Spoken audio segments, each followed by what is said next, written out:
warahmatullahi wabarakatuh.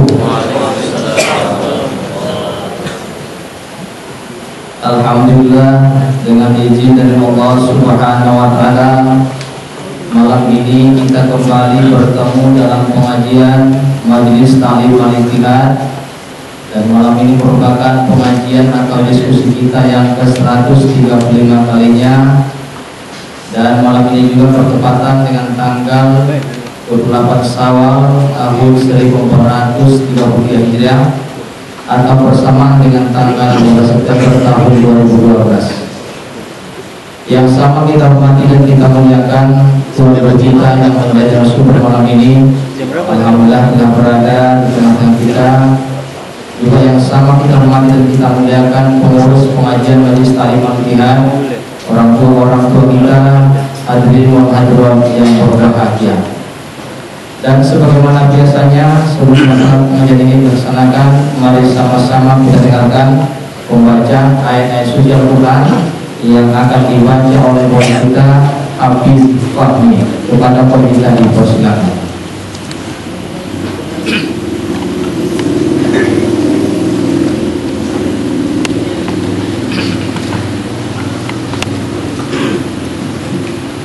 Assalamualaikum warahmatullahi wabarakatuh.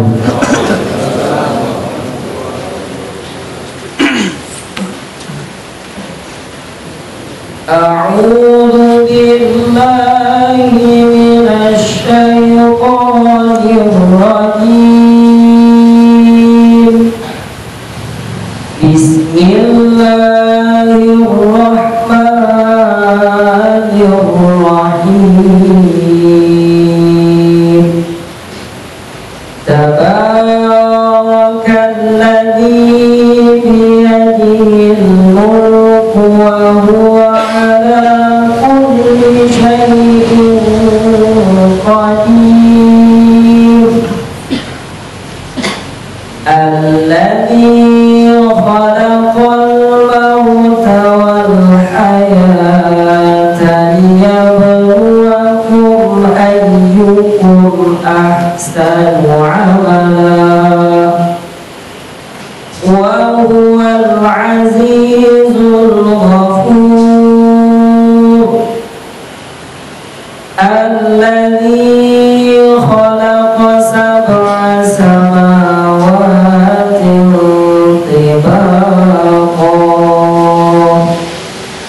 ma tara fi khalqir rahmani min tafawut farji'il basara hal tara min futur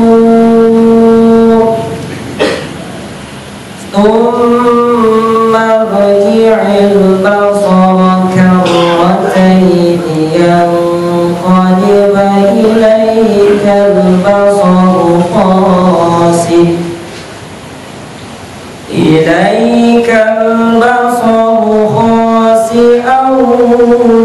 wa huwa hasir. Wa laqad zayyana as-samaa'a ad-dunya bimasabiha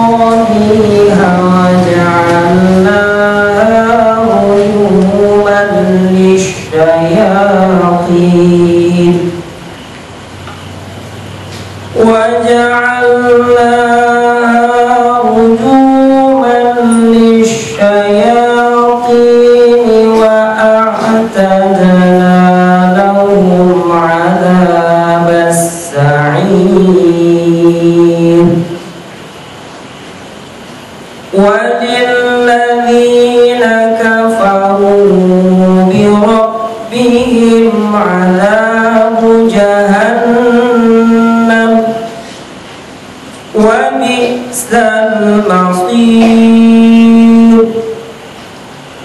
Idza ulqu fiha sami'u laha shahiqan wa hiya tafur.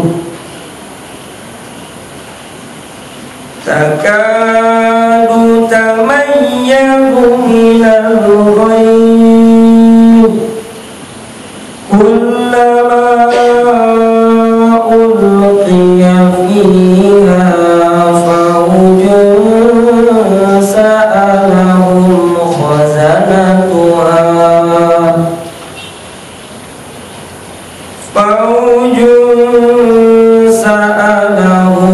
خزنتها ألم يأتكم نذير قالوا بلى قد جاءنا نذير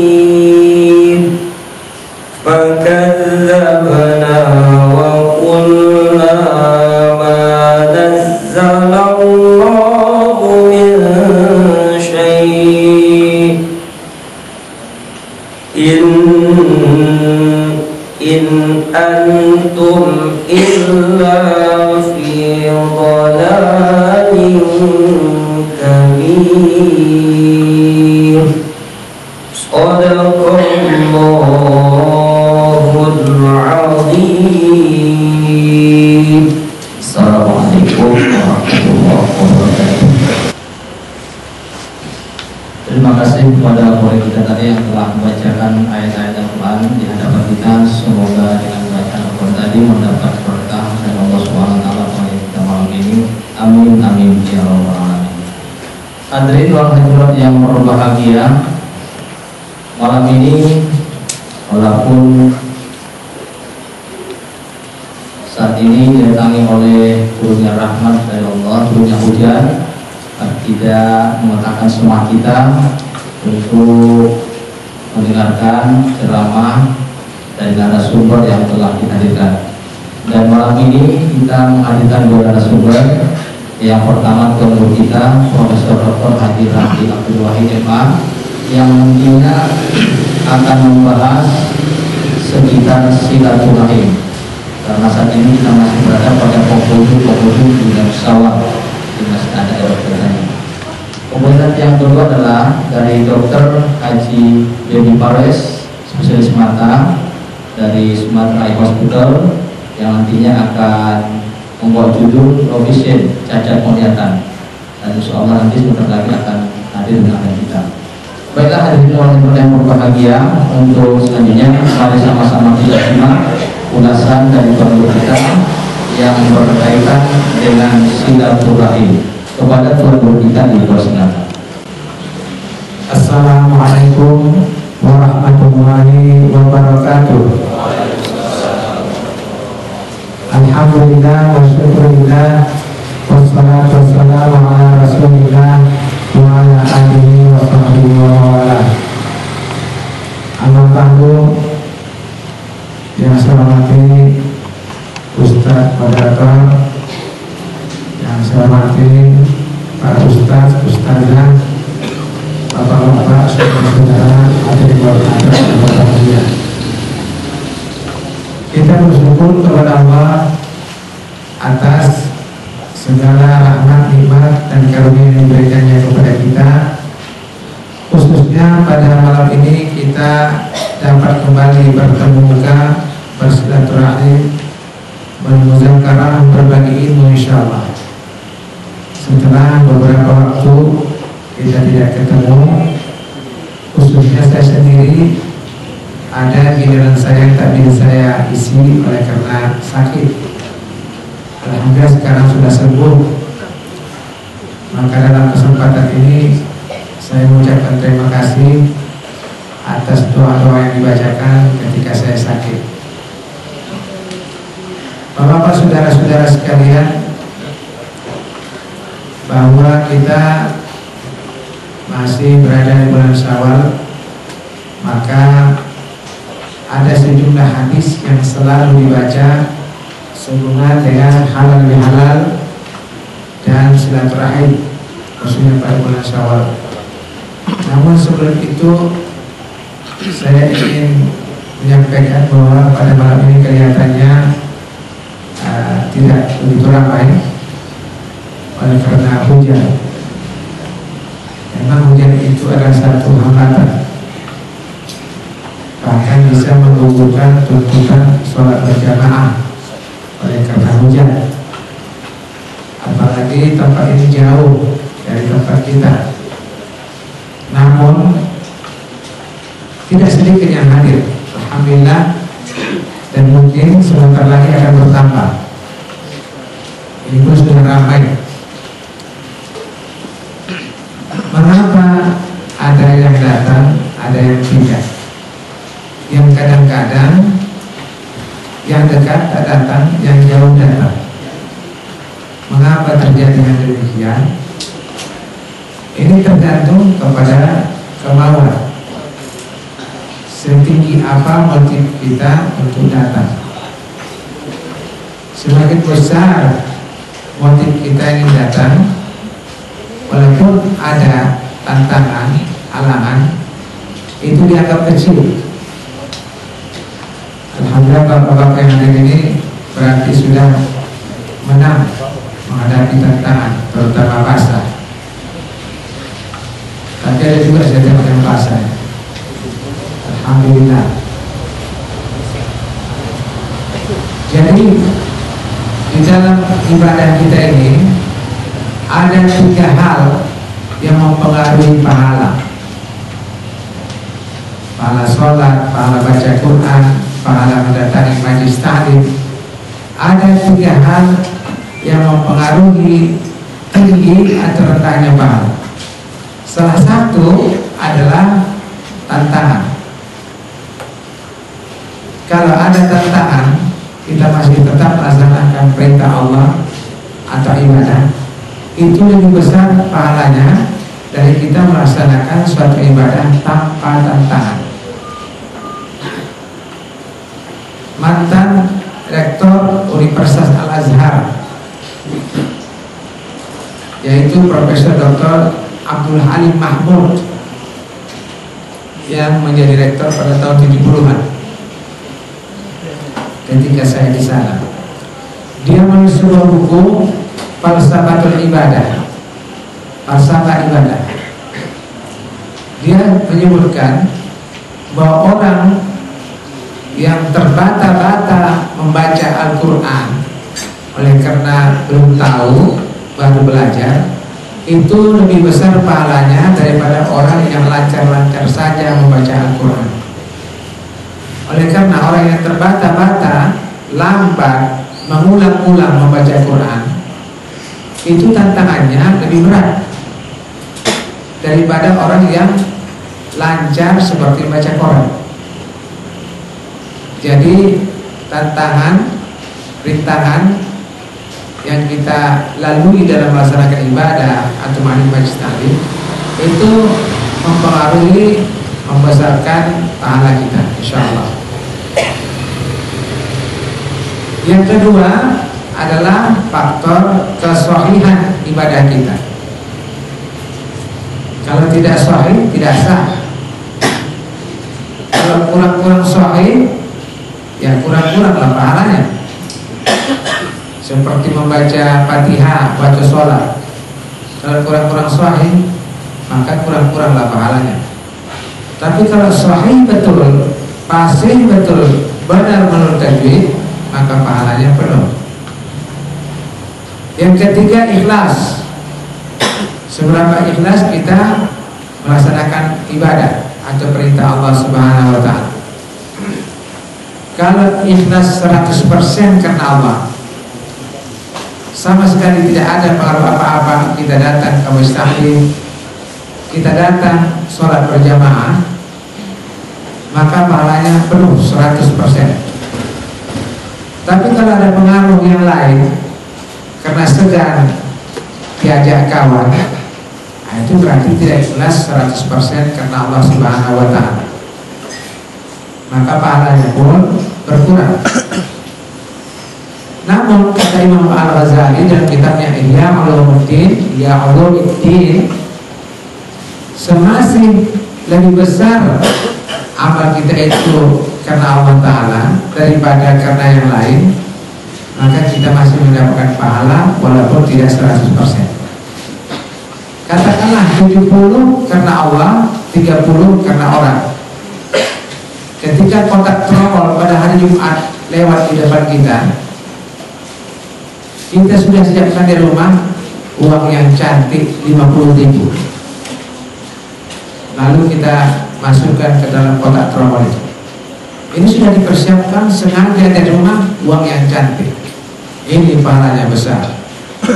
Mengapa? Karena tanpa segan sama kawan, tanpa ditengok orang, tanpa karena terpengaruh dengan kawan di kanan di kiri, kita sudah siapkan kiat.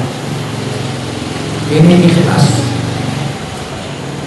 Tapi tadi kita pergi membawa dompet saja, tidak ada niat untuk berinfak. Tapi oleh karena di samping kita berinfak, kawan pula yang kenal atau staf pula bawahan awak, ketika dia berinfak, maka kotak tromol itu bergeser ke depan kita. Nah, baru terpikir kita, masa awak pula tidak berinfak, sementara bawahan awak berinfak, yang lebih miskin dari awak berinfak. Baru kita keluarkan dari dompet itu untuk berinfak. Tapi begitu pun kita pilih yang 100.000. Kita pilih yang 100.000 untuk mengimbangi motif kita segan sama kawan sebelah. Maka kita ini sudah menyala. Tadi tak ada niat, sekarang karena orang baru berniat 100.000 lah. Betul-betul tak nampak orang 100.000 kita kasih. Jadi artinya memang seperti menyesal kita tidak menyiapkan infak kita. Ini menunjukkan besarnya harapan kita kepada pahala di sisi Allah Subhanahu wa taala. Jadi artinya lebih kuranglah 70% ikhlas kita karena Allah, 30% karena motif melihat kawan berinfak. Jadi lebih besar ikhlas kita kepada Allah mencari pahala daripada karena segan sama kawan. Ini kata Imam Ghazali masih dapat pahala, tapi tidak 100. Namun kalau sudah 50-50, 50% karena Allah, 50% karena segan sama kawan, maka la lahu wa la alaihi, tidak beruntung, tidak dapat pahala dan tidak dapat dosa. Jadi saya teringat dulu waktu sekolah di Tripoli, Libya, ada kawan saya orangnya wara, baca Quran pagi sore, rankingnya 1 terus 4 tahun ranking 1. Namanya Muhammad Sonik Yusufov dari Bukhara, dari Rusia, alim. Sekiranya saya dibikin nomor 1, dia nomor 2, nggak mau saya, malu saya. Mengapa? Ilmunya jauh lebih tinggi dari saya. Itu selalu datang malam-malam Senin, malam Kamis ke kamar saya. Ya Syekh Ramli, nasum bukra, insyaallah. Itbah.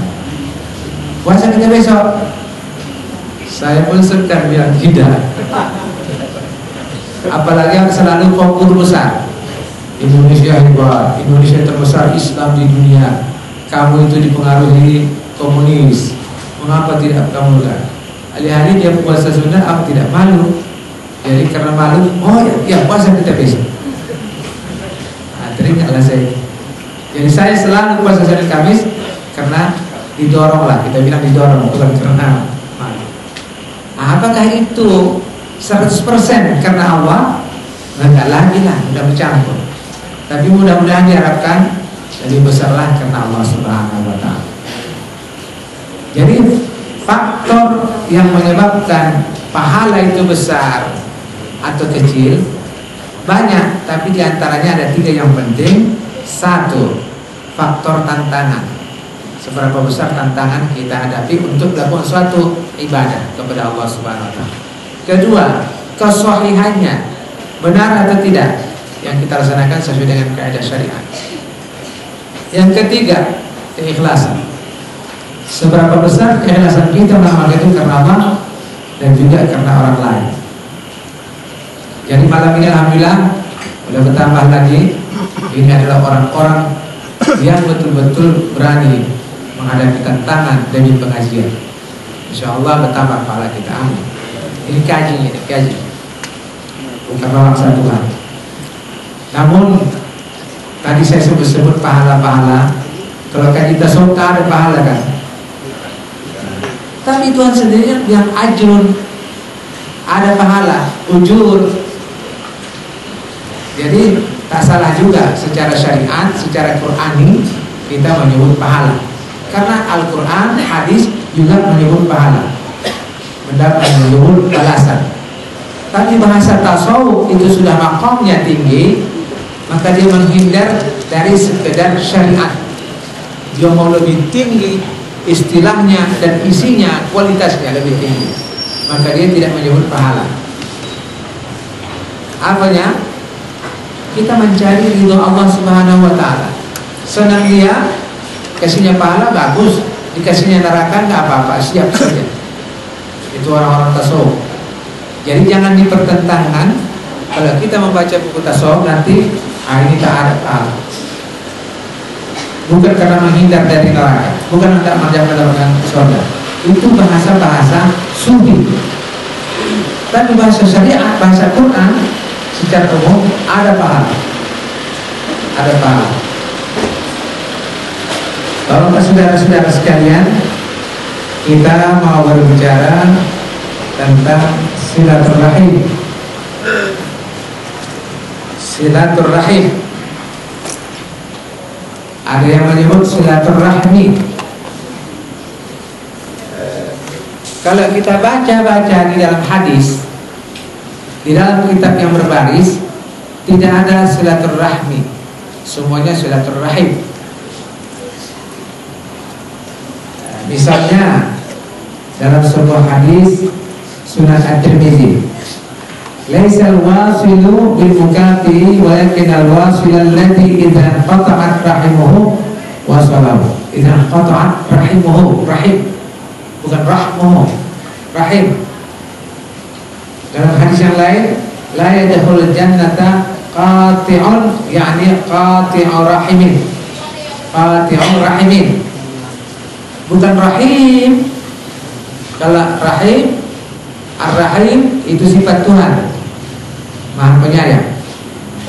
Rahim itu kerabat, hubungan keluarga.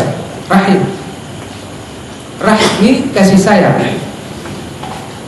Jadi silaturahim menghubungkan tali kerabat, kekerabatan. Rahim itu artinya nasab, kerabat. Di dalam kamus bahasa Indonesia, kamus besar bahasa Indonesia, dua-dua ada, silaturahmi dan silaturahim. Jadi kita tarjihlah sesuai dengan hadis. Yang betul itu silaturahim. Di Garut 3 Mariental ada masjid silaturahim. Dulu itu tulisannya silaturahim, itu salah. Hubungan pengasih penyayang.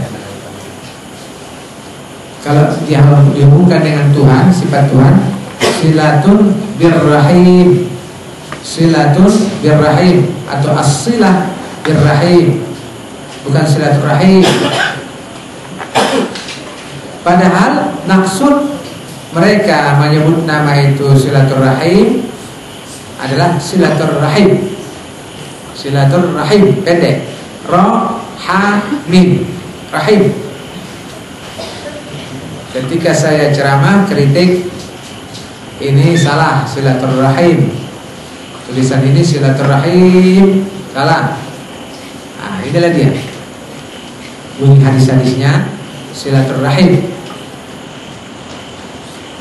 Mudah-mudahan bisa kita hafal, jangan lagi tergelincir-gelincir lidahnya.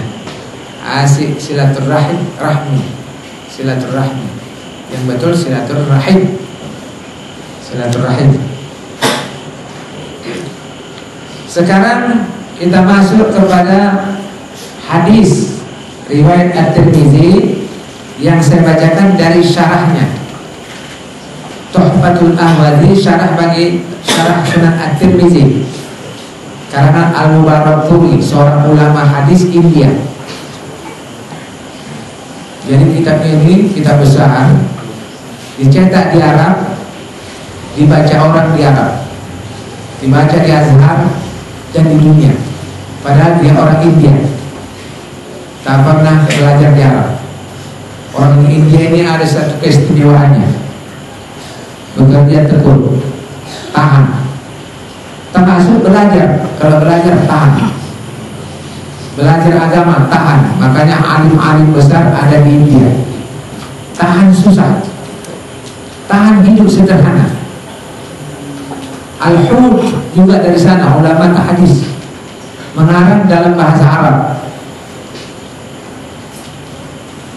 Banyak ulama dari India yang mereka itu tidak pernah belajar di Arab, tapi mengarang kitab besar-besar dalam bahasa Arab, dicetak di Arab, dibaca di Al-Azhar, dirujuk di dunia. Termasuk yang saya baca Tuhfatul Ahwazi, Syarah Sunan At-Tirmidzi, karangan Al-Mubarakfuri. Dia mensyarahkan Sunan At-Tirmidzi.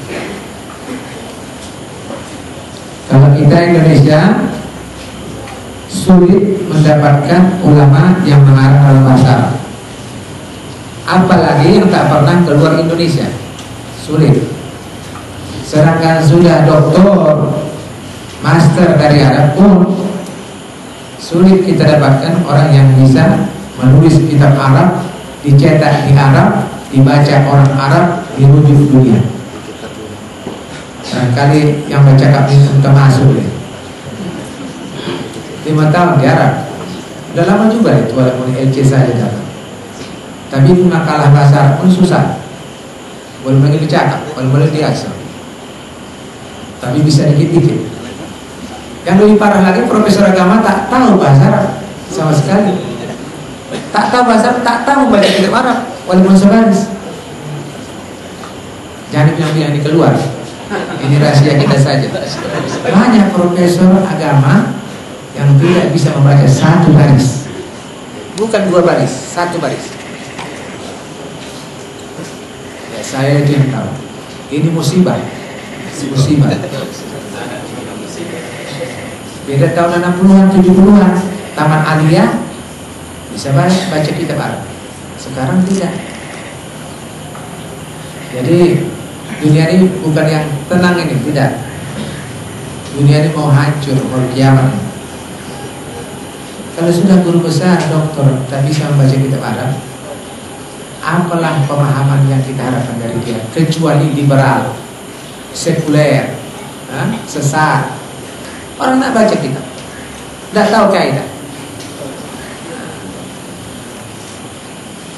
Kita masuki hadis yang pertama, saya bacakan matanya saja, tidak saya baca sanadnya. Laisal wasilu bimukafi'i walakinnal wasilal ladzi idza qata'at rahimuhu wasalaha. Tidaklah orang yang menghubungkan silaturahim itu dengan balasan. Akan tetapi orang yang menghubungkan silaturahim itu adalah orang yang sudah terputus silaturahimnya dengan seseorang lalu dihubungkannya. Terputus hubungannya dengan seseorang lalu dihubungkannya. Tapi kalau yang sekali seminggu jumpa, itu bukan silaturahim namanya. Kalau silaturahim ini memang terputus, baru dihubungkan kembali. Ini lafaz hadis, matan hadis. Saya ingin tunjukkan kepada kita bahwa kalau tahu bahasa Arab lalu alimlah, benar. Kalau hadis ini matanya saja dipahami begitulah. Tapi setelah kita pahami syarahnya, lain lagi. Tidak begitu. Apanya? Itu al-wasilul kamil, orang yang menghubungkan silaturahim secara sempurna.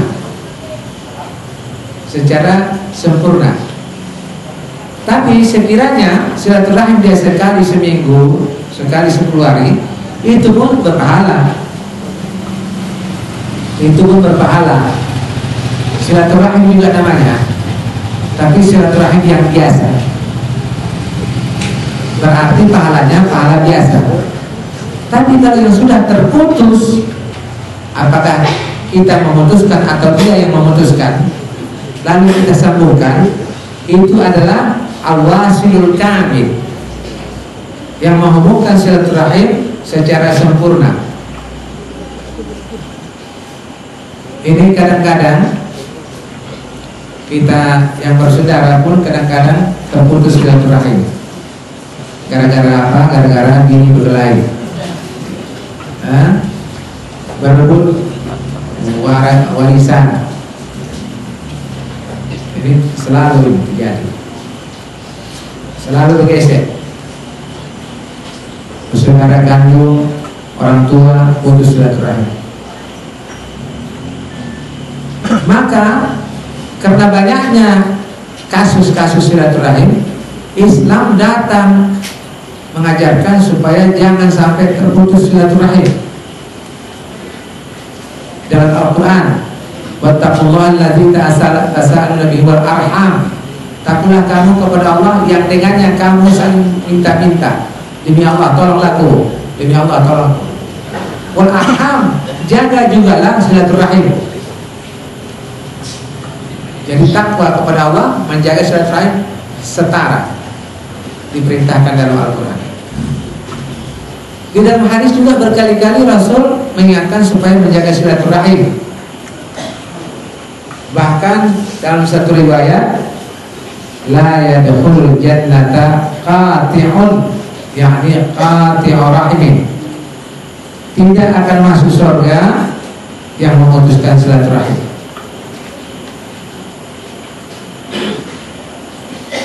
Mutlak ya, secara bahasa orang yang memutuskan silaturahim tidak masuk surga.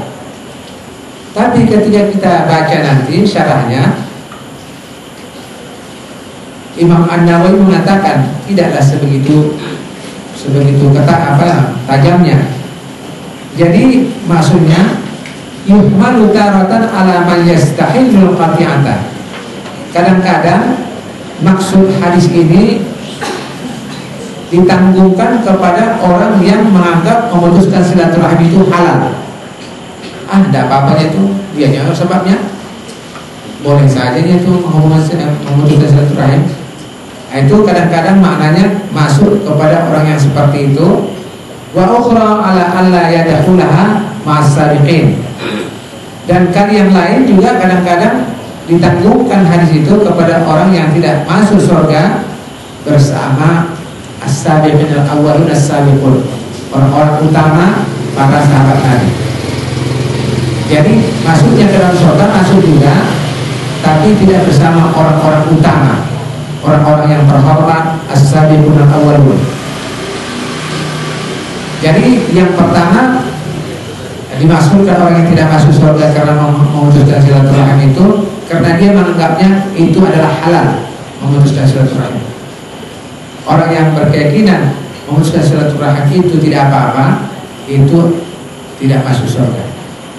Tapi ada kalanya juga kepada orang yang memang merasa itu harus dihubungkan silaturahim, namun tidak dihubungkannya sehingga masuk surga juga dia, namun tidak bersama orang-orang utama, tidak bersama as-sabiqun al-awwalun. Mungkin bersama orang-orang fasik, bersama orang-orang jahat, karena dia sudah jahat karena memutuskan silaturahim. Baik hadis yang pertama maupun hadis yang kedua itu sahih, hasanun sahih kata Imam At-Tirmidzi.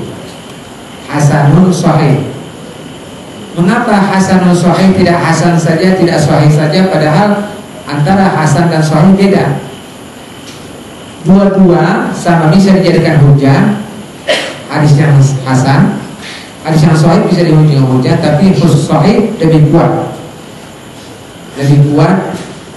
kualitasnya. Kalau hasan, perbedaannya dengan hadis sahih, kedobitannya kurang sempurna. Dalam istilah hadis, la ba'sa bihi, hafalannya tidak apa-apalah, bisa diakui. Tidak hafalannya siqah, kuat, terpercaya, tidak.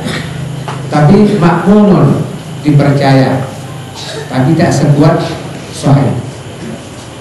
Terlepas daripada istilah hasan sahih, jadi yang kedua hadis ini sah menjadi hujah, menjadi argumen.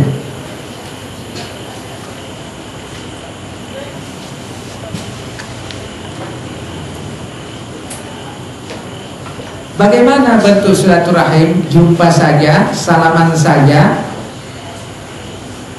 Ibnu Abi Hamzah menjelaskan, takunu silaturahimi imani, adalah silaturahim itu dengan uang, dengan harta, kita kasih sedikit.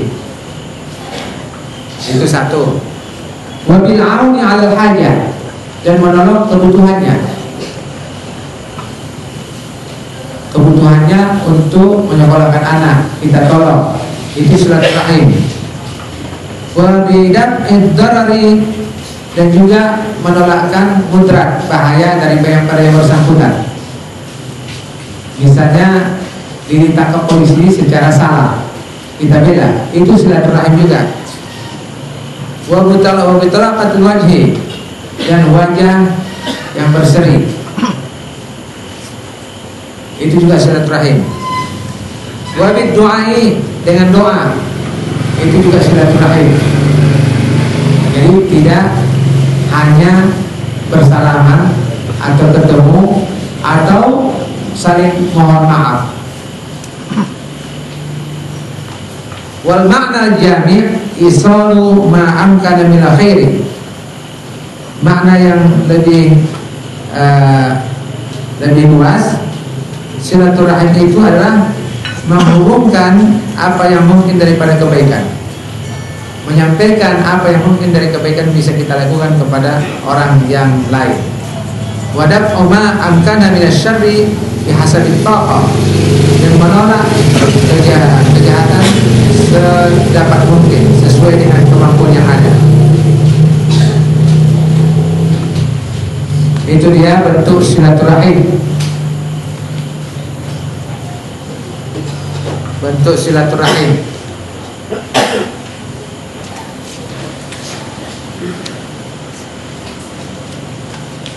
Kemudian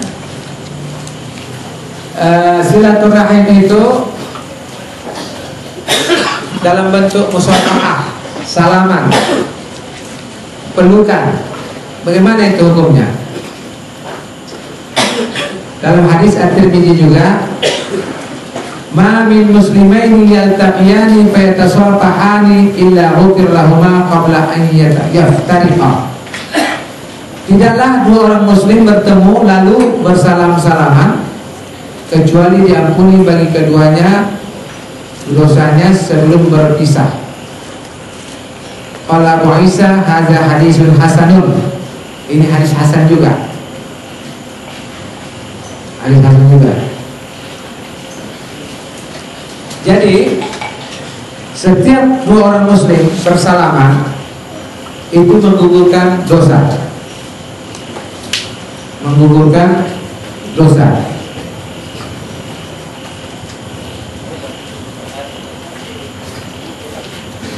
Sebelum berpisah, maksudnya sebelum berpisah badannya atau sudah selesai dari bersalaman itu. Jadi sebelum tanggal tangan sudah gugur dosa, atau boleh juga sebelum berpisah badan, artinya satu ke kanan satu ke kiri.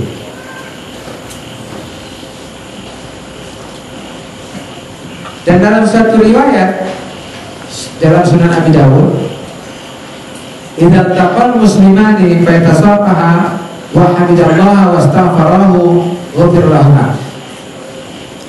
Hadis ini ada tambahan, bertemu dua muslim, bersalaman kedua-duanya, memuji Allah, minta ampun keduanya kepada Allah, akan diampunkan dosa keduanya. Jadi ada yang ketemu mereka membaca istighfar dengan kata-katanya yaghfirullahu lana wa lakum. Yaghfirullahu lana salaman, yaghfirullahu lana wa lakum. Jadi kata kalimatnya apa kabar? Bukan itu. Jadi yaghfirullahu lana wa lakum. Atau Allahumma atina fid dunya hasanah wa fil akhirati hasanah wa qina adzabannar. Ketika salaman. Ini menurut petunjuk Rasulullah SAW. Jadi status hadis ini adalah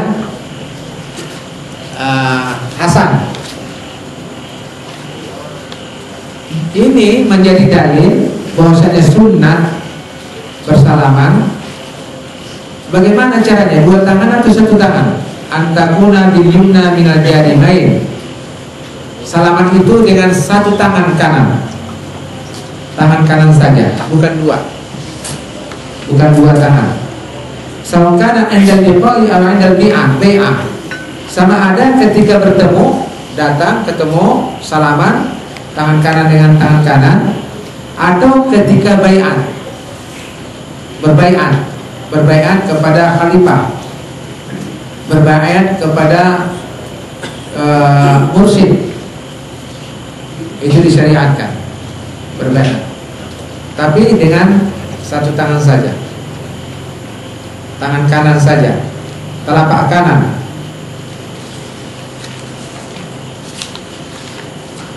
Kemudian apakah boleh menunduk macam orang Jepang dan berciuman, cipika-cipiki? Apakah begitu? Ada seorang laki-laki bertanya kepada Rasul, "Ya Rasulullah, ar-rajulu minna yalqa akhahu aw sadiqahu ayanhani lahu." Ada seseorang dari kami bertemu dengan saudaranya, dengan temannya, apakah dia menunduk? Qala la. Rasul menjawab, tidak, jangan tundukkan, lurus saja. Saya melakukan penelitian ke Ummul Qura, Universitas Ummul Qura di Makkah tahun 1994, menjumpai Syekh Said Sabit, pengarang fikih sunnah. Jadi mahasiswa di kantin minum, saya datang, saya mau duduk, saya salami. Begitu saya. Yashtarka, kata anak-anak mahasiswa satu sama saya. Yashtarka, mengapa kau rukuk? Karena saya menunduk zikir, karena kebiasaan kita kan hormat. Yashtarka, tegak saja gitu. Itu ajaran Wahabi. Tidak boleh begitu. Tapi memang ada hadisnya. Ada hadisnya itu. Jangan kita salahkan itu. Ayan hanilahu, apakah dia menunduk sedikit kepalanya, sedikit bahunya? Qala la, tidak, kata Rasul. Qala apa yaltazimuhu wa yuqabbiluhu, apakah dia memeluknya dan menciumnya, dirapatkannya kepadanya begitu? Laki-laki sama laki-laki nih, bukan sama perempuan. Qala la, tidak. Jadi jangan dicium, jangan dipeluk. Apanya? Apa ya? Khudhu biyadihi wa yusafihu. Qala na'am. Apakah dia ambil tangannya dan menyalaminya? Iya. Iya.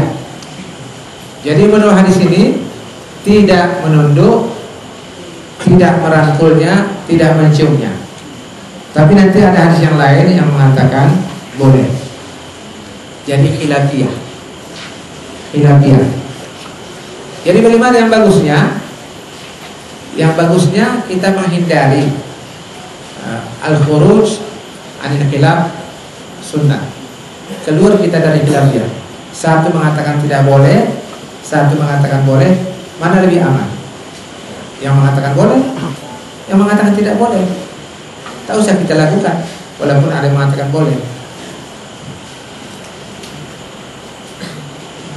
Jadi kurang hormat rasanya. Mengapa kurang hormat? Oleh karena itulah lingkungan kita, budaya kita.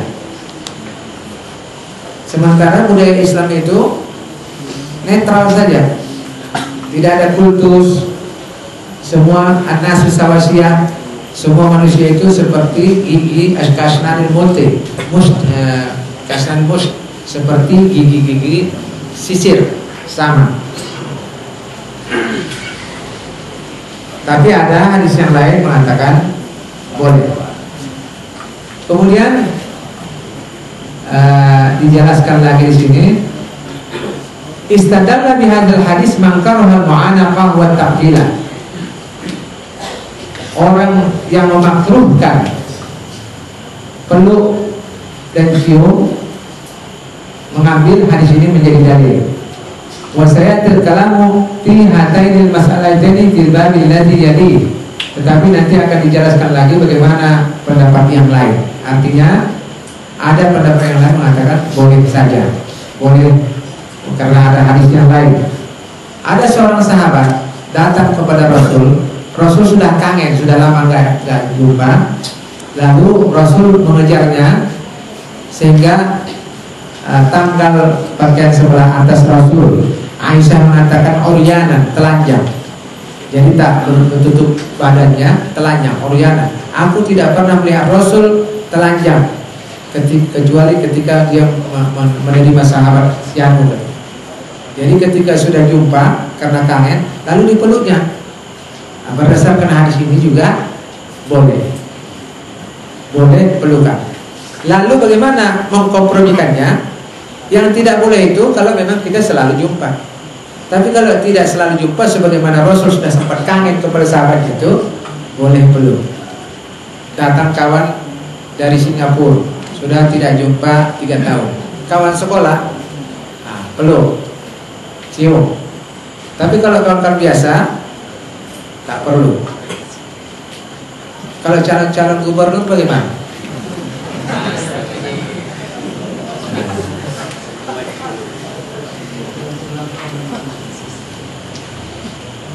Kemudian ada hadis yang mengatakan Anas ibnu Malik bertanya kepada seorang sahabat, kanatil musafahah di ashabi Rasulullah SAW, adakah salam-salaman itu ada di zaman sahabat SAW, di tengah-tengah sahabat Rasulullah SAW? Qala na'am. Anas bin Malik menerangkan iya. Ini masyru'iyatul musafahah.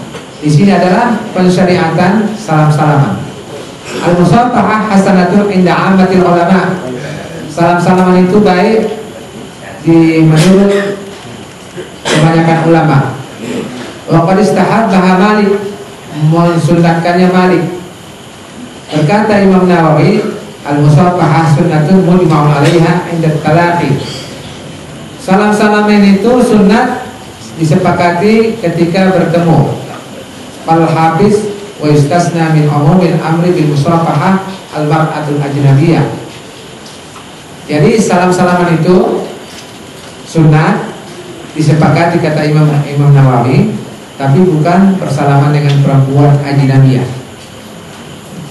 Ini ada acara pemberangkatan haji tanggal 21 kloter pertama, tanggal 22 kloter kedua.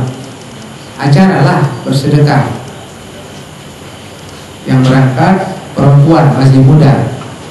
Datang kawan sekantor, kolega, minta izin ya, katanya, salaman. Bahkan lebih dari salaman kadang-kadang. Apa hukumnya? Salaman laki-laki sama perempuan yang bukan mahram, tanpa lapis.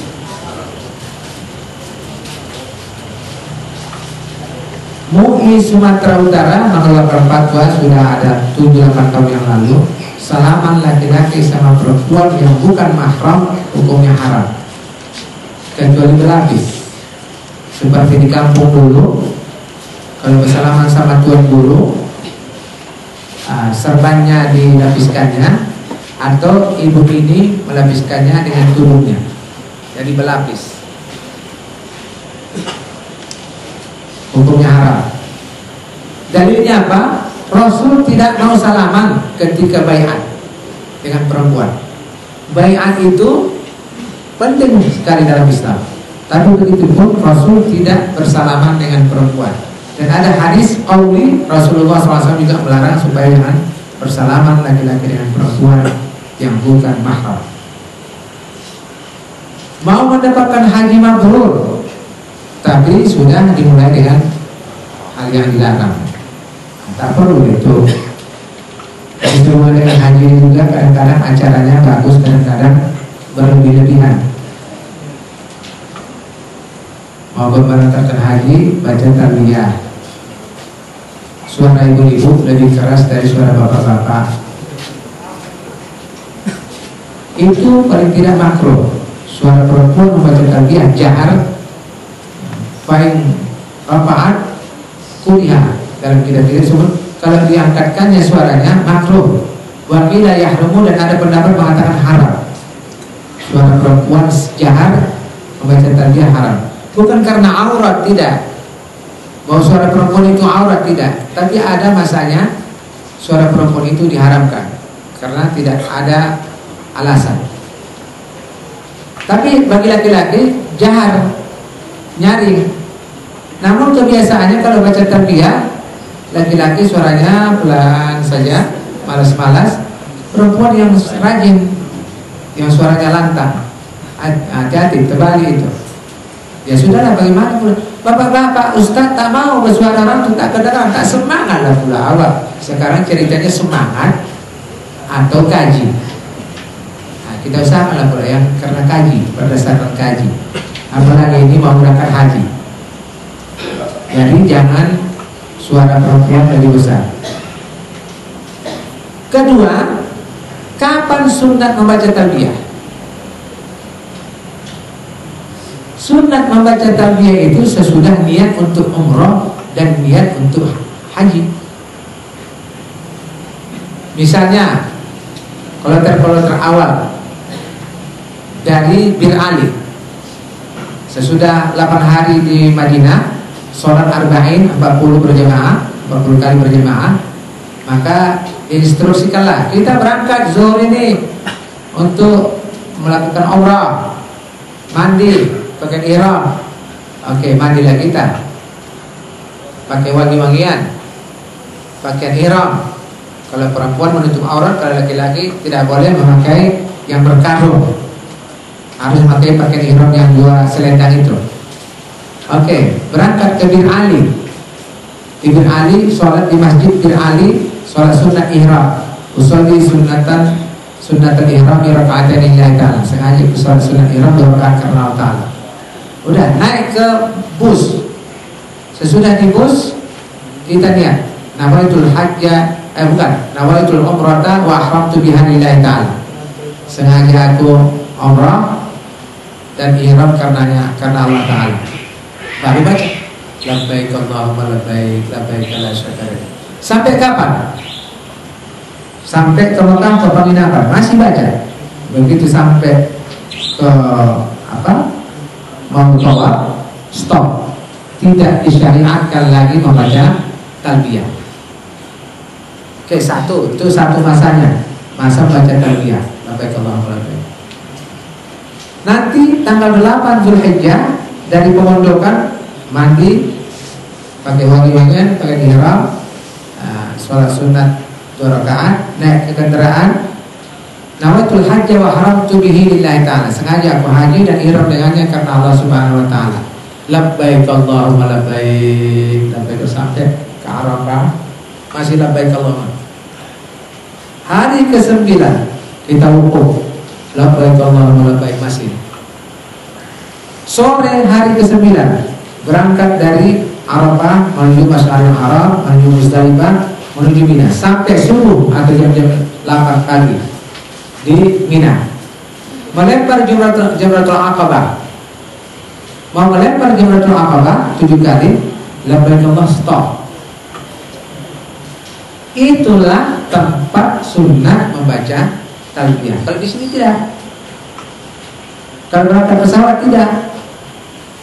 Kalau di acara umum tawaf tidak. tidak disyariatkan di sana nanti.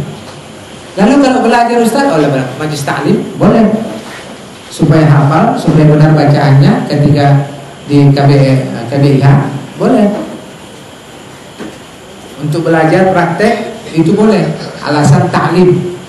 Tapi kalau alasan karena berangkat tidak. Nah, jadi ada poin-poinnya. Satu, baca talbiyah itu nanti di sana. Ketika memulai umrah sampai mau tawaf, habis. Ketika mau berangkat ke Arafah, memulai niat haji, labbaik Allahumma labbaik, sampai hari ke-10 mau melempar jamratul aqabah. Begitu mau melempar jamratul aqabah, stop talbiyah. Tapi ada pula orang yang belakangan datang kan langsung saja ke Mekah haji, jadi mau ziarah ke Madinah, labbaik Allahumma labbaik pula. Mana ada lagi masanya? Sudah selesai. Tidak disyariatkan, walaupun tidak sampai haram, tidak disyariatkan. Baik, jadi ada catatan-catatan untuk pemberangkatan haji. Di antaranya itu tentang labbaik Allahumma labbaik. Kalau acara bersedekah apa salah pula? Bersyukur kepada Allah, doa arwah bagi Syafi'iyah ini. Kalau yang tidak Syafi'iyah, Muhammadiyah tidak,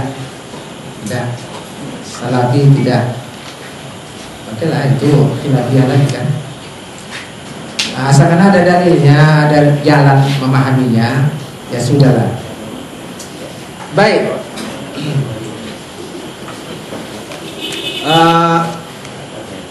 Musafahah. Oh iya, marhaban ya. Marhaban bid'ah yang lama ya. Ini sekarang talbiyah ini berdiri pula ini. Hadirin berdiri, kita baca talbiyah. Nah, ini bid'ah yang baru. Kita sama, saya tak setuju lagi. Kalau yang lama itu udahlah. Ada lagi baca salawat badar. Hadirin berdiri, baca salawat badar. Apa berdiri? Kenapa berdiri? Menyambut roh Nabi. Ya.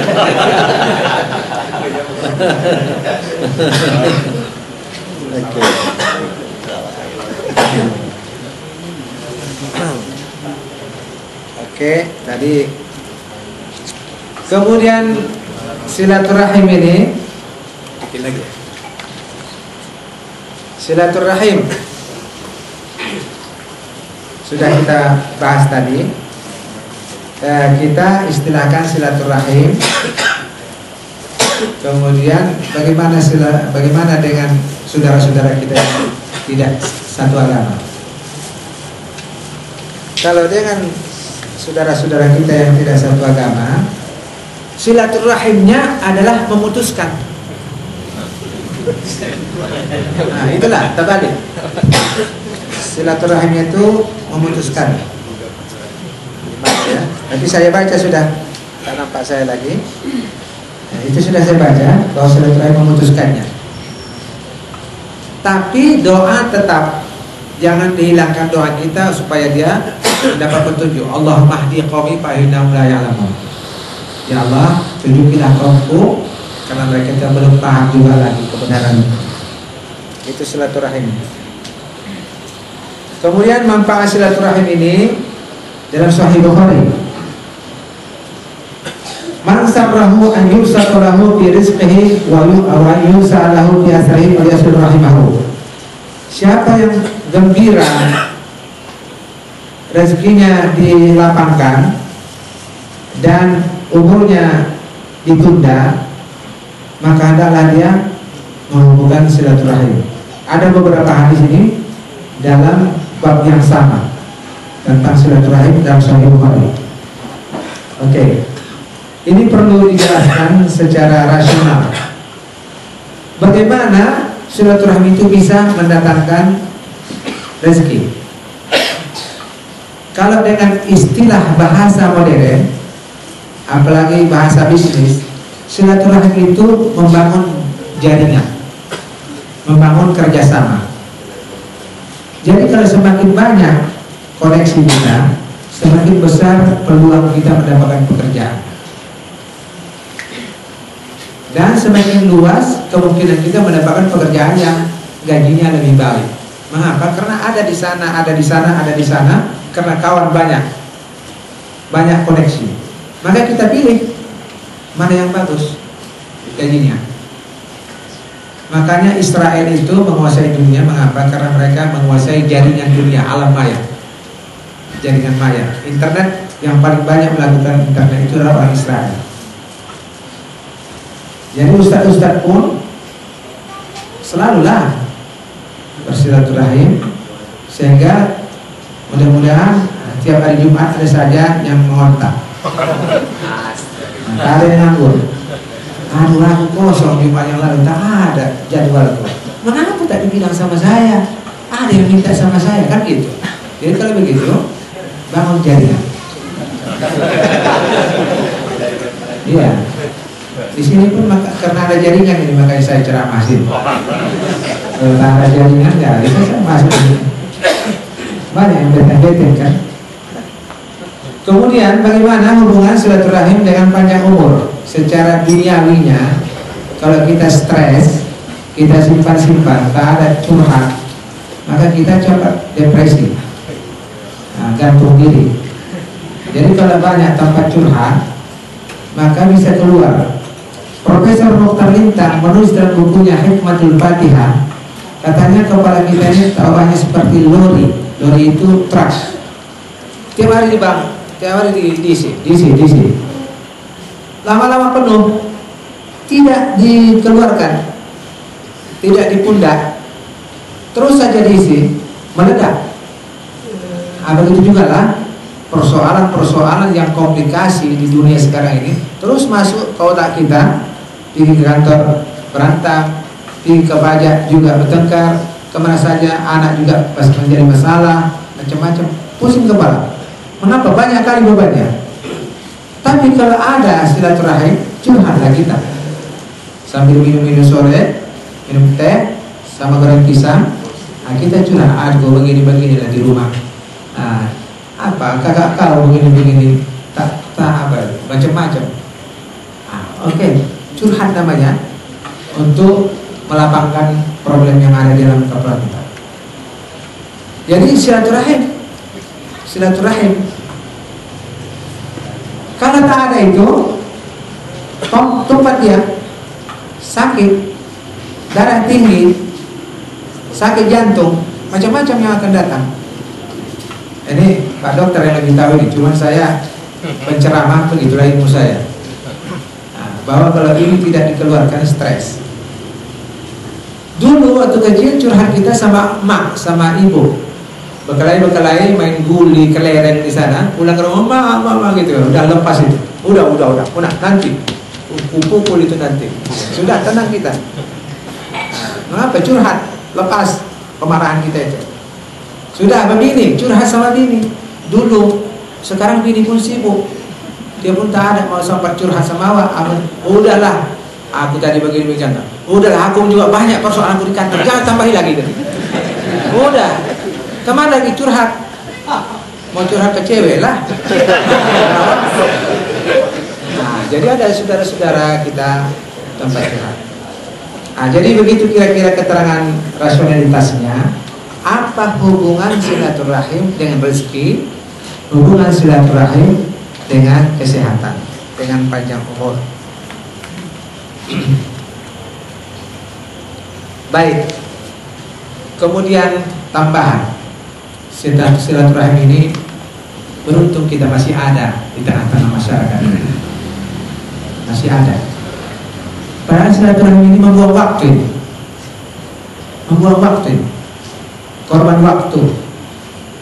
Korban uang lagi kadang-kadang, minyak apa semua, karena silaturahim. Tapi masih kita pertahankan sekarang.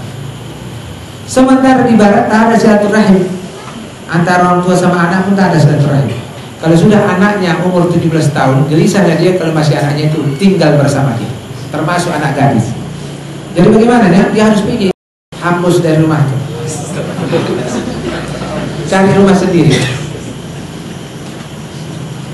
Aib bagi seorang orang tua kalau anaknya masih di rumah umur 17 tahun.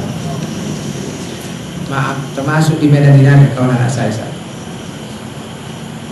Ayahnya orang Eropa, ibunya orang Medan. Sedih kita. Sudah 17 tahun, belum lagi tamat SMA. Kepingin ayahnya supaya anaknya itu anak perempuan pula. Jadi tak ada silaturahim antara anak dengan orang tua di barat. Tahun 75 saya di Rotterdam.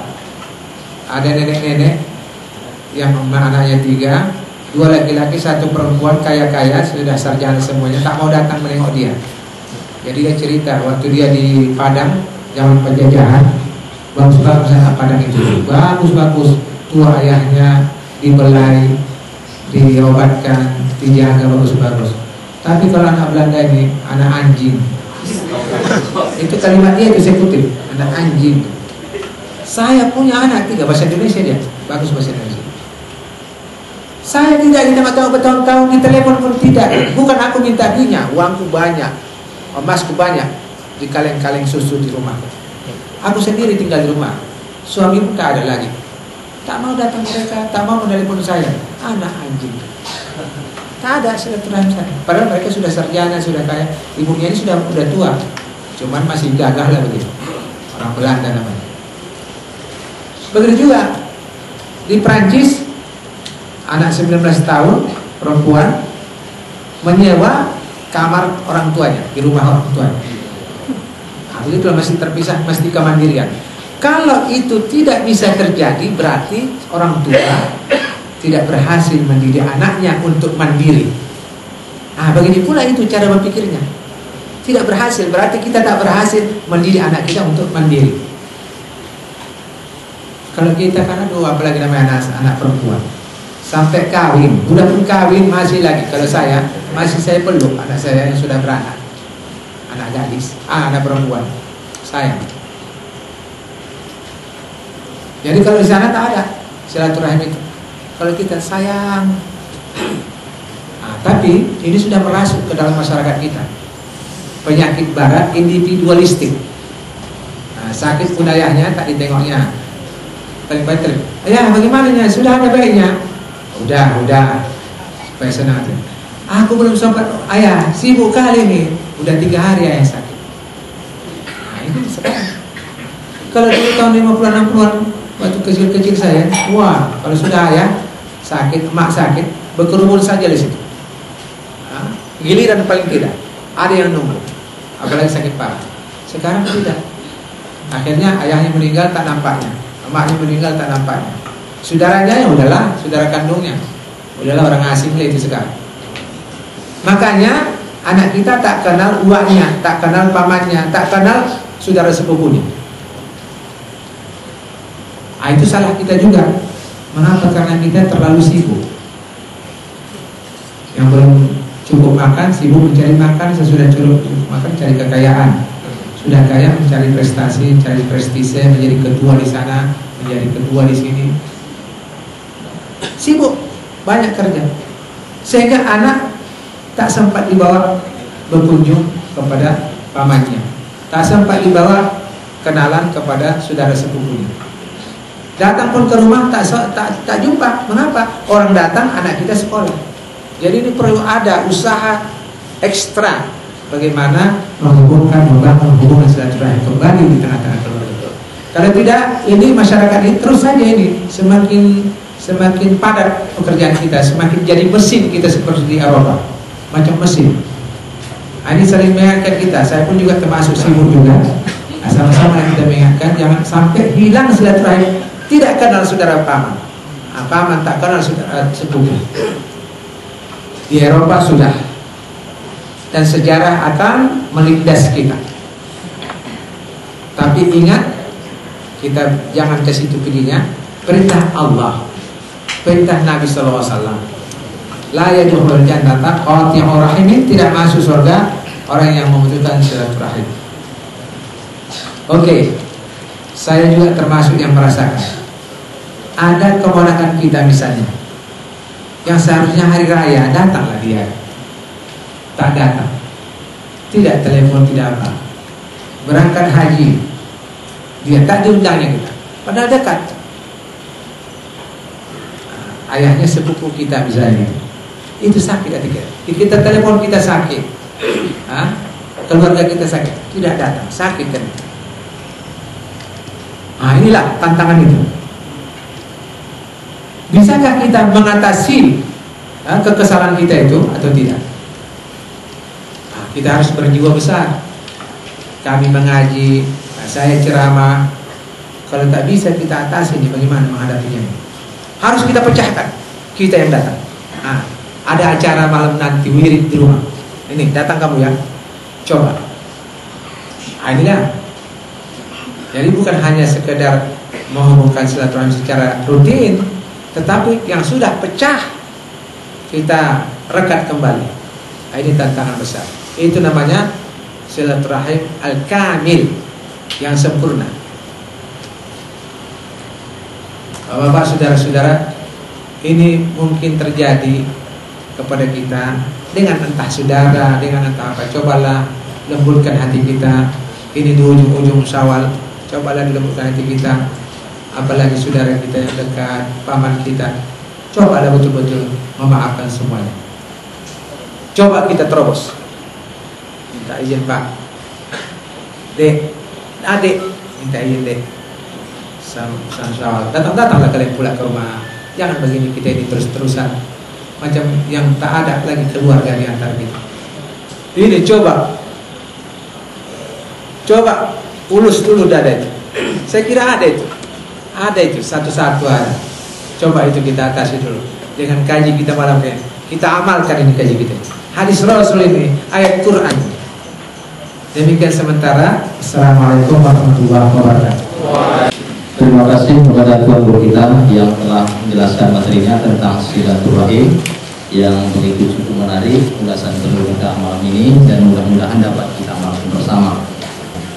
Dan untuk selanjutnya kita mohon kesediaan narasumber yang kedua adalah Dr. Haji Dewi Fares, spesialis mata, untuk mengambil posisi dalam rangka menyampaikan materi yang berjudul location cacat penglihatan.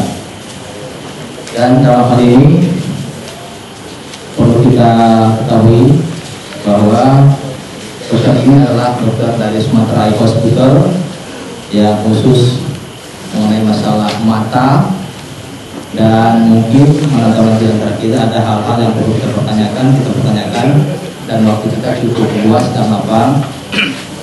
Dan sebagai informasi bahwa narasumber kita ini merupakan mantan Karom, ya, mantan Karom, ketua rombongan KBH Salman Al-Farisi tahun 1432 yang lalu, yang KBH-nya dipimpin langsung oleh Tuan Guru kita Al-Ustaz Haji Hafiz Yazid. Dan saat ini Dr. Baby sebagai pimpinan arisan hajinya, yakni yang bernama Syarif Mansur Bangdal Kubi Komsahria. Ini cukup panjang nama KBH-nya. Jadi apalah terbelakang ini beliau yang tahu ini. Hadirin yang berbahagia, untuk lebih jelasnya mari sama-sama mendengarkan penjelasan dari narasumber kedua tentang yang berkaitan dengan location, dan kepada Dr. Baby Fares dipersilakan. Alhamdulillahirabbil alamin, wassalatu wassalamu ala asyrafil anbiya'i wal mursalin wa ala alihi washabihi ajmain. Yang saya hormati Profesor Ramli, kemudian moderator, bapak-bapak dan ibu-ibu, para jamaah pengajian Majelis Taklim Al-Ittihad, dan juga di sini ada guru saya. Nah, ini sebetulnya guru saya ini. Waktu saya masih mahasiswa dulu, kita udah kenal semua. Jadi pada saya ditugaskan untuk memberikan materi tentang ilmu kesehatan. Karena saya dokter mata, mungkin saya akan bicara soal penyakit mata. Itu yang utamanya. Tapi kalau ada di luar penyakit mata pun boleh, kalau ada yang ingin bertanya misalnya. Ya. Kemudian ini saya mendapat tugas mulai dari beberapa minggu yang lalu. Saya sudah persiapkan tadi sebetulnya, tetapi rupanya materi itu dari dibawa oleh Dr. Heri. Jadi seperti dibilang Prof. Rahmi tadi, saking sibuknya saya dengan Dr. Musa sendiri dalam 1 minggu belum tentu 5 menit jumpa sama beliau tuh, walaupun kami sebelah-sebelahan kamar. Nah, begitulah kondisi kita nih, manusia zaman sekarang ya, Prof. Ya, jadi betul yang dibilang Prof tadi, saya pun sudah melihat sendiri di Eropa memang demikian orang tuh. Ada yang masih mending kalau punya anak, banyak yang nggak punya anak, kan? Sampai punya anak pun mereka enggan. Itulah kalau orang Eropa. Jadi berbeda dengan kita. Pada hari ini saya coba mengambil satu topik tentang low vision. Low vision ini kalau kita biasa barangkali kalau orang awam menyebutnya cacat penglihatan. Jadi sebenarnya mata kita ini lebih kurang tak beda dengan kamera ataupun ini video kamera yang ada di depan kita ini. Jadi kamera ini adalah memproses sebenarnya sinar yang masuk ke dalam cahaya, karena kalau tanpa cahaya nggak ada gambarnya di dalam, hitam aja deh, gelap ya. Jadi harus ada cahaya itu masuk ke dalam, kemudian difokus ke dalam satu lempeng, ada lempeng di dalam untuk mencetak gambar, namanya sindikat.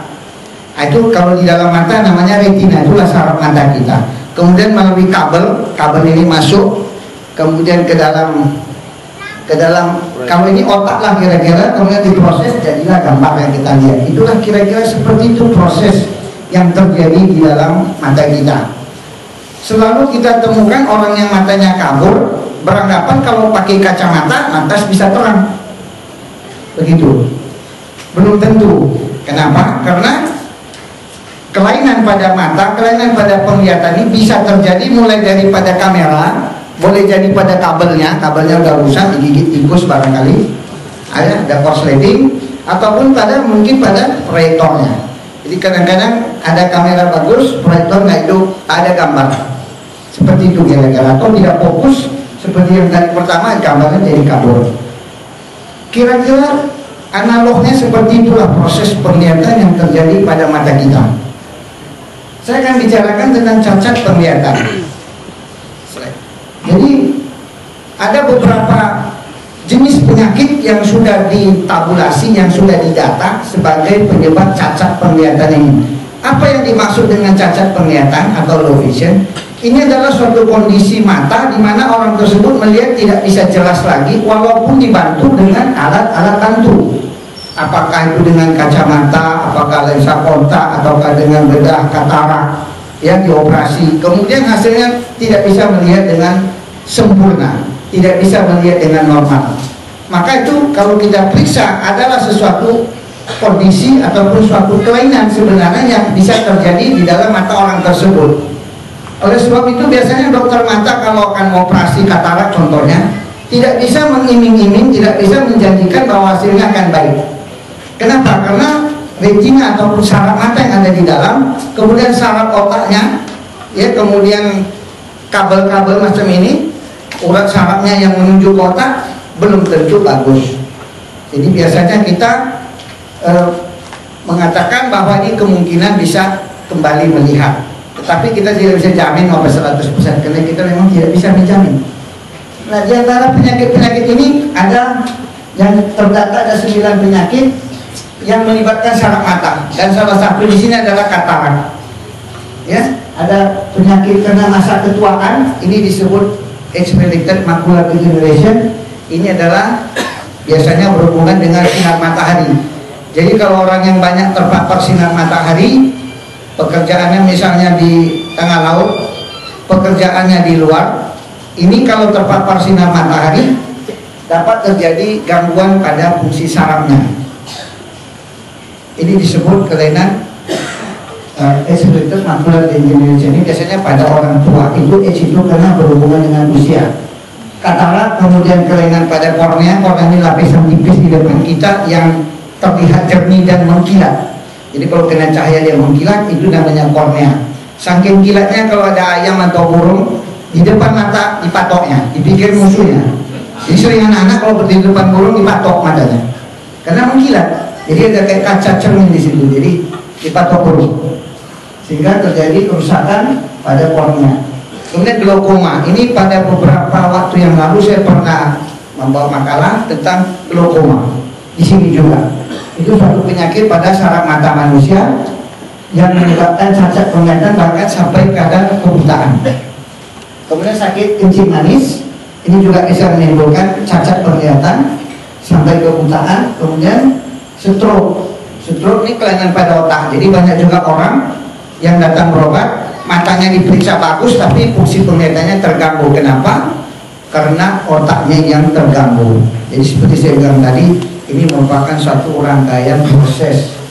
Kemudian pada penderita minus tinggi dan kelainan ini penyakit keturunan ini, retinitis pigmentosa. Jadi di mana terjadi kerusakan pada sel-sel batang di saraf otaknya, di dalam saraf matanya, yang menyebabkan orang ini biasanya rambut senja kalau jalan menjelang maghrib atau malam, nabrak meja, nabrak kursi. Ini adalah suatu penyakit disebut retinitis pigmentosa. Ini adalah contoh kalau kita lihat saraf mata manusia normal itu dia bagus, warnanya sama, homogen, warnanya merah jambu. Kemudian ini ada lingkaran bulat. Ini adalah kumpulan dari 1 juta serat saraf, kumpulan seperti kabel telepon yang ditanam di bawah tanah itu, tapi mungkin kabel telepon ratusan. Ini juta, sekitar 1 juta. Ya, 1 juta ini yang nanti ke otak.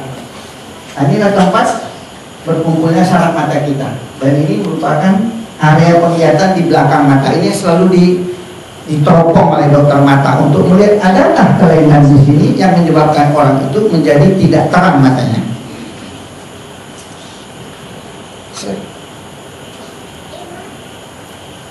Ini adalah salah satu penyebab yang lain adalah katarak. Katarak kita sudah tahu, barangkali minggu lalu juga sudah diceritakan oleh Dr. Heri mengenai katarak. Kemudian di glaukoma tadi, di mana pada glaukoma ini terjadi kerusakan saraf yang dimulai dari kerusakan pada daerah lapangan pandang kita yang tepi. Kemudian makin lama kalau tidak terdeteksi, kalau tidak ketahuan oleh dokter mata, tidak diperiksa, maka lama-lama akan menjadi gelap, tingkat kecil. Lama-lama ini pun habis, akhirnya orangnya jadi buta. Nah, ini biasanya kalau orang sudah jadi seperti ini, namanya itu seperti lubang kunci. Jadi orangnya aneh, kalau dia jalan tiba-tiba ada semut, ada semut katanya. Padahal dari tadi ada semut di situ, karena nggak nampak semutnya, belum masuk dia ke dalam lingkaran ini. Jadi tinggal sedikit. Ini juga menyebabkan orang cacat penglihatan namanya. Belum sampai buta, ini pun masih sudah cacat ini. Orang segini pun penglihatannya kadang kalau pintu tak nampak dia kalau jalan, mau ditabraknya. Memang kalau di depan terang, tapi pintu di samping tak nampak. Jadi kenapa? Karena sudah menyempit, penglihatannya menyempit. Yang hitam ini tak bisa lihat lagi. Inilah penyakit glaukoma. Ini ada penyakit pada saraf mata, kita lihat ada kebocoran-kebocoran daripada pembuluh darah. Ini ada endapan-endapan lemak yang bocor kemudian menumpuk di antara lapisan-lapisan saraf. Ini juga bisa menyebabkan cacat penglihatan. Jadi orangnya bisa kabur tapi tidak bisa diperbaiki dengan pemberian kacamata. Walaupun pakai kacamata ukuran berapa tetap tidak bisa melihat, tidak bisa normal. Ini juga penyakit kencing manis, di mana terjadi pendarahan-pendarahan, kebocoran-kebocoran akibat penyakit kencing manis yang dialami setelah beberapa tahun. Biasanya komplikasi ini muncul di atas 5 tahun setelah kita didiagnosis sebagai penderita kencing manis. Dan ini akan terjadi terutama kalau kondisi gula darahnya tidak diobati. Artinya dibiarkan tanpa meminum obat yang bisa menurunkan gula darah. Artinya secara jangka panjang akan muncullah komplikasi-komplikasi pada matanya seperti ini. Ini adalah penyakit pada penderita mata yang minusnya tinggi. Kalau pada penderita minus tinggi biasanya kita lihat ada terjadi kerusakan pada saraf mata di bagian belakang. Kemudian dikasih kacamata ini juga tidak bisa normal. Tidak bisa normal. Memang lebih terang, tapi tidak bisa normal seperti kita. Ini yang penyakit tadi retinitis pigmentosa, di mana terjadi kerusakan. Kita lihat banyak terjadi endapan sel-sel yang warna hitam keliling, dan ini bisa mengakibatkan lama-lama kebutaan. Jadi ini awalnya biasanya gejalanya rabun senja, kalau jalan nabrak meja, nabrak kursi. Kenapa? Karena pada malam hari matahari nggak ada. Biasanya kita menggunakan sel-sel batang namanya yang ada di bagian belakang bola mata kita, di saraf matanya. Ini yang kita gunakan pada malam hari kalau kita melihat seperti contohnya saat ini. Itu biasanya sel-sel kot, namanya sel batang yang melihat. Kalau ada matahari, maka yang melihat adalah sel-sel kerucut, namanya di daerah sini ya posisinya. Jadi itu bedanya.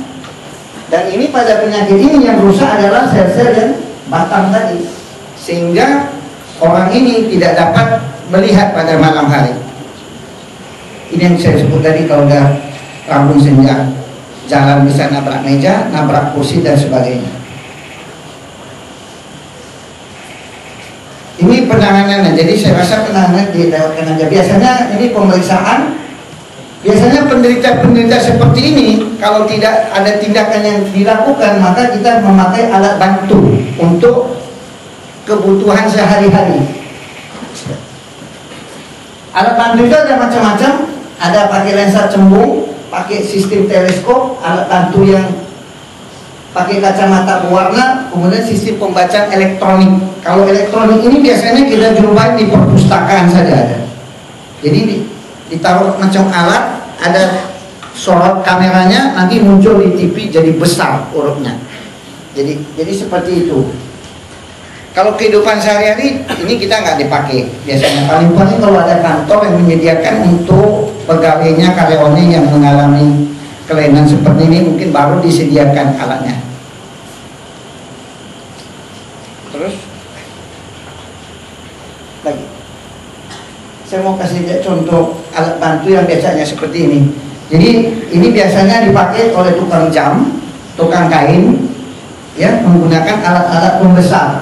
Bagi orang-orang yang sudah mengalami cacat penglihatan, yang tidak bisa lagi normal untuk melihat jauh, tidak bisa normal untuk membaca, maka kepadanya diberikan alat bantu. Alat bantu di kaca pembesar, ada yang pakai lampu, ada yang tanpa pakai lampu. Kalau pakai lampu biasanya ada baterainya, kemudian dia mengeluarkan cahaya sehingga orang bisa membaca pada malam hari. Atau menggunakan kacamata yang tebal seperti ini, sehingga dia membaca hurufnya jadi kelihatan besar. Ini alat bantu pada orang-orang yang cacat penglihatan. Atau memakai alat ini. Ini bisa dibeli semua alatnya, ada dijual kalau di Medan di Sun Plaza, bukan promosi, di indeks. Bagi orang-orang tua kita barangkali ada yang mengalami penyakit yang seperti saya sebut tadi, ini bisa kita belikan. Alatnya yang dijual. Ada yang digantung di leher, ada yang dipakai di kepala, ada yang bisa taruh di meja, diikatkan gitu ya. Macam-macam jenisnya. Nah, kemudian ada yang seperti kacamata teropong ini. Jadi ini bersifatnya seperti teleskop ya. Nah, ini biasanya adalah alat bantu yang kita gunakan pada penderita-penderita yang mengalami cacat penglihatan. Kalau orang normal seperti kita barangkali yang masih normal, kita akan melihat seperti ini, pemandangan yang indah. Kita lihat dengan jernih, jelas, tegas gambarnya. Kalau orang yang sudah mengalami katarak, mulai mengalami katarak, maka penglihatannya seperti berkabut, berasap, berawan. Seperti inilah kira-kira penglihatannya. Kalau glaukoma tadi seperti ini, jadi kalau dia melihat pinggirnya mulai gelap, hanya terangnya di tengah. Tapi ini makin lama makin mengecil, lama-lama akan habis. Jadilah dia akan mengalami kebutaan. Jadi ini tanpa disadari biasanya. Ini yang bahayanya. Penyakit ini datang tanpa tanda-tanda. Tidak ada sakit, tidak ada merah, tidak ada keluhan. Tetapi makin lama makin mengecil. Mengecil ini baru kita bisa tahu kalau kita periksa dengan alat. Kan itu ada alatnya, namanya perimetri, untuk periksa lapangan pandang. Kalau kita di Sumatera Center, insya Allah ada alatnya untuk mendeteksi penyakit ini.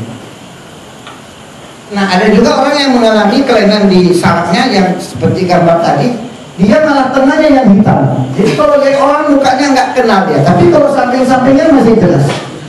Ya, jadi ini namanya skotoma sentral. Ini juga ada penyakit yang seperti ini. Ya, di tengahnya dia gelap. Ini adalah beberapa tanda ataupun keluhan daripada orang yang mengalami cacat penglihatan ini. Memang dia belum buta, kalau jalan masih bisa. Kemudian tadi glaukoma tadi. Jadi glaukoma tadi itu makin lama makin menyempit.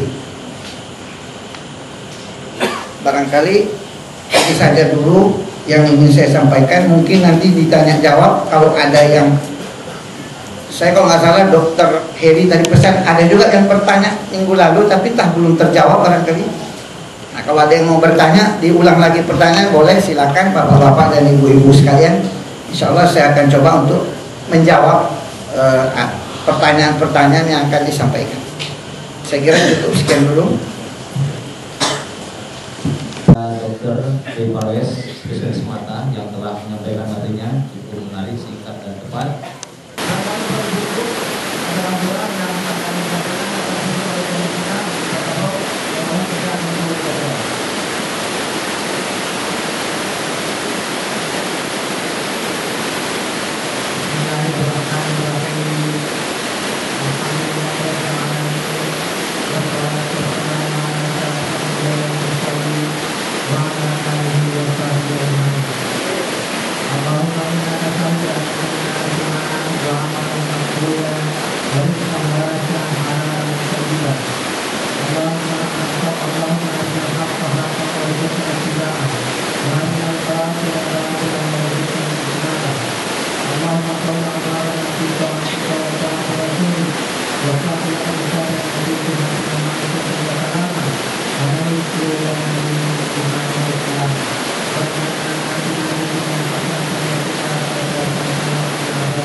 Insyaallah, insyaallah, insyaallah ada jalan, insyaallah.